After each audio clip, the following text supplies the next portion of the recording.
হাই বন্ধু বান্ধৱীসকল, আশা কৰোঁ আপোনালোক সকলোৱে ভালেই আছে। তো আজি লৈ আহিছোঁ আপোনালোকৰ আগত নতুন এটা ভিডিঅ' লৈ। ভিডিঅ'টো হ'ল এই মাহত নতুন চৰকাৰী ঘৰৰ লিষ্ট চেংচন হোৱা নতুন লিষ্ট আহি গৈছে। তো আপোনালোকৰ যদি এই লিষ্টত নাম আছে তেন্তে আপোনাৰ বেংক একাউণ্টত টকা সোমাব। কোনটো জিলা, কোনটো ব্লক আৰু কোনটো গাঁও পঞ্চায়তত কিমান ঘৰ আহিছে, তো এই ভিডিঅ'টোৰ জৰিয়তে সকলো দেখুৱাম। তাৰ আগতে যদি আপুনি মোৰ চেনেলটো ছাবস্ক্ৰাইব কৰা নাই এতিয়াই ছাবস্ক্ৰাইব কৰি লওক। তো বলক দেৰি নকৰি ভিডিঅ'টো আৰম্ভ কৰোঁ।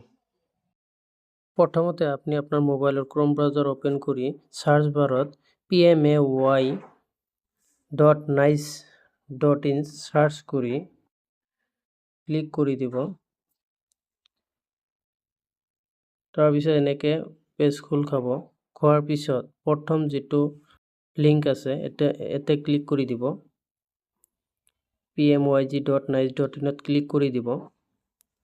দিয়াৰ পিছত এনেকৈ পপআপছ এটা আহিব, এইটো ক্লোজ কৰি দিব। তাৰপিছত অলপ স্ক্ৰল ডাউন কৰিব। কৰাৰ পিছত এই আৱাজ সব যিটো আছে তাতে ক্লিক কৰি দিব।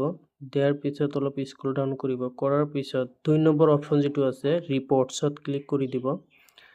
ৰিপৰ্টছত ক্লিক কৰি দিয়াৰ পিছত এনেকৈ আহিব, স্ক্ৰল ডাউন কৰি তলত আহি H নম্বৰ যিটো আছে social audit reports beneficiary details for ভেৰিফিকেশ্যনত ক্লিক কৰি দিব।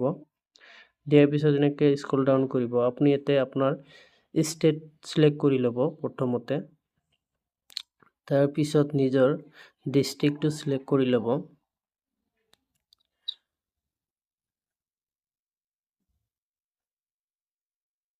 তাৰপিছত আপুনি আপোনাৰ ব্লক চিলেক্ট কৰি ল'ব।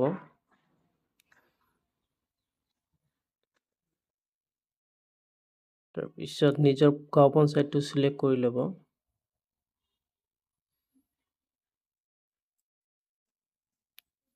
তাৰপিছত চনটো চিলেক্ট কৰি ল'ব, ইয়াৰটো চিলেক্ট কৰি ল'ব, 2024-25টো চিলেক্ট কৰি ল'ব।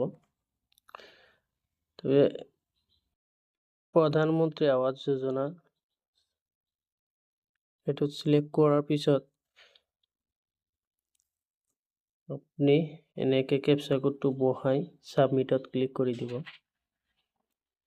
দিয়াৰ পিছত এনেকৈ লিষ্টটো ওলাই আহিব। এই লিষ্টখন আপুনি মানে ডাউনলোডো কৰি ল'ব পাৰে। আৰু এনেকৈ মই ৰেজিষ্টাৰ নাম্বাৰটো কপি কৰি ল'লোঁ।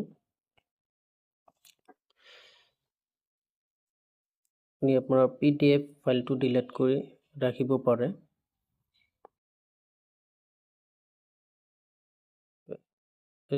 হোম পেজত বেক হৈ হোম পেজত আহক। অহাৰ পিছত পপআপছ আহিব, আকৌ পপআপছটো কেনচেল কৰি দিব।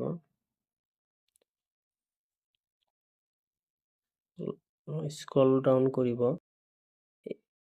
তাৰপিছত ইয়াতে আহিব এই 4 নম্বৰ হেৰিটো ষ্টেক হোল্ডাৰত ক্লিক কৰিব।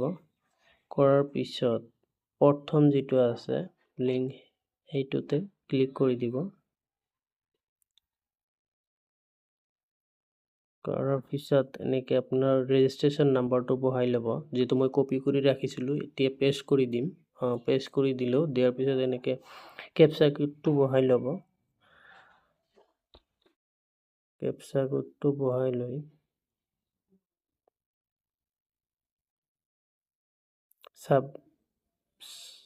তাৰপিছত কেপচা কোডটো বহাই লৈ ছাবমিটত ক্লিক কৰি দিব। ক্লিক কৰাৰ পিছত এনেকৈ আপোনাৰ সম্পূৰ্ণ ডাটাখিনি ওলাই আহিব। কাৰ নামত ৰেজিষ্ট্ৰেশ্যন হৈছে, কোনটো জব কাৰ্ড নাম্বাৰেদি ৰেজিষ্ট্ৰেশ্যন কৰা হৈছিল, বেংক একাউণ্ট কোনটো দিয়া হৈছিল ৰেজিষ্ট্ৰেশ্যনৰ সময়ত, তাৰপিছত আপোনাৰ পইচাটো মাৰিছে নে নাই, একাউণ্টত সোমাইছে নে নাই, আপোনাৰ চেংচন হৈছে নে নাই, আৰু যদি হৈছে টকা সোমাইছে নে নাই, টকা কেতিয়া সোমাইছে, কিমান তাৰিখত সোমাইছে, সম্পূৰ্ণ তথ্য আপোনাৰ ইয়াতে চাব পাৰিব। লগতে ঘৰটো আপোনাৰ প্ৰথমতে যেতিয়া জিঅ'টেগ কৰা হৈছিল কোনটো ঘৰৰ ফটো আপোনাৰ মানে উঠোৱা হৈছিল সম্পূৰ্ণ তথ্য চাব পাৰিব। যদি ভিডিঅ'টো চাই ভাল লাগে তেতিয়াহ'লে লাইক, কমেণ্ট আৰু শ্বেয়াৰ কৰিবলৈ নাপাহৰিব। ধন্যবাদ।